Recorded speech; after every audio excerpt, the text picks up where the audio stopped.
Hi friends, welcome to channel. Karthigai Deepam சீரியல்ல கார்த்திக் யாரை எதுக்காக பைக்கில் ஏற்றிட்டு போனீங்க அப்படின்னு சொல்லி சண்டை போட்டுக்கிட்டு இருக்கிறாங்க நம்ம தீபா.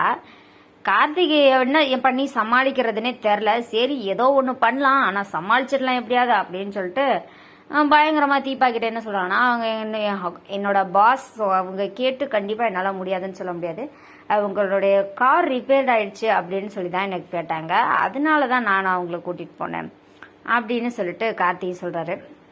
சரி, உங்களை இந்த ஒரு டைம் அப்படின்றதுனால சரி ஓகேன்னு விடுறேன், எல்லா டைமும் கண்டிப்பா விட மாட்டேன் அப்படின்னு சொல்லிட்டு இருக்காங்க. சரிங்க மேடம் அப்படின்னு சொல்லிட்டு கார்த்திகை விட்டுட்டு அங்கிருந்து கிளம்பிடுறாரு. அண்ட் அதுக்கப்புறம் என்ன நடக்குது அப்படின்னா, நம்ம தீபாவும் கேஷுவலாக இருந்துட்டு இருக்காங்க. ஒரு பக்கம் நம்ம ரம்யா ஃபுல்லாக கார்த்தியோட நினப்புல இருந்துட்டு இருக்காங்க. தீபா சொன்ன மாதிரி நம்ம கார்த்திகிட்ட நம்மளோட லவ்வ சொல்லிடலாம், அப்போதான் கார்த்தி என்ன நினைக்கிறாங்கிற விஷயம் நமக்கு தெரியும் அப்படின்னு சொல்லி நினைக்கிறாங்க. தீபா சொன்ன மாதிரி சீக்கிரமே லவ்வ சொல்லிடணும் அப்படின்னு சொல்லி முடிவு பண்ண ரம்யா என்ன பண்றாங்கன்னா, கார்த்திகிட்ட எப்படி ப்ரொப்போஸ் பண்ணலாம் அப்படின்னு சொல்லி யோசிச்சுக்கிட்டு இருக்காங்க. எப்படி ப்ரொப்போஸ் பண்றது என்ன அப்படின்ற விஷயம் எதுவும் எனக்கு சரியா தெரியல, ஆனா கண்டிப்பா கார்த்திகிட்ட சொல்லிடணும் அப்படின்னு சொல்லிட்டு ஒரு முடிவும் எடுத்து கார்த்தியை பாக்குறதுக்காக பாத்தீங்கன்னா மறுபடியும் கார்த்தி வேலை பார்க்குற அதே இடத்துக்கு பாத்தீங்கன்னா ரம்யா போறாங்க.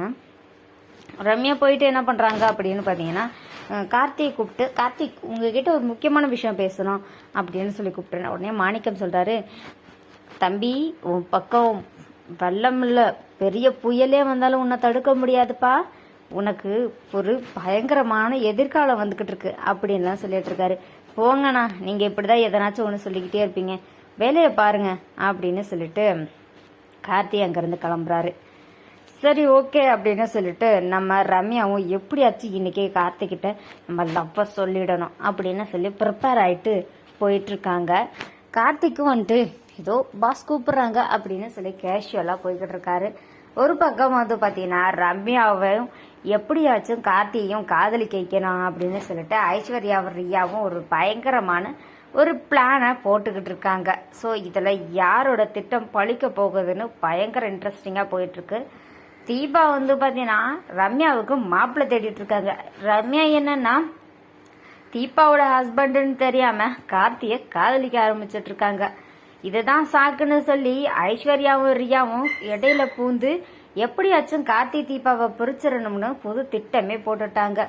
செம இன்ட்ரெஸ்டா போயிட்டு இருக்கு கார்த்திகை தீபம் சீரியல். இந்த வீடியோ உங்களுக்கு பிடிச்சிருந்தா லைக் பண்ணுங்க, ஷேர் பண்ணுங்க. இது வரைக்கும் நீங்க நம்ம சேனலை சப்ஸ்கிரைப் பண்ணலாம், சப்ஸ்கிரைப் பண்ணிக்கோ. கூட இருக்க மறக்காம கிளிக் பண்ணிக்கோ. ஓகே ஃப்ரெண்ட்ஸ், தேங்க்ஸ் ஃபார் வாட்சிங்.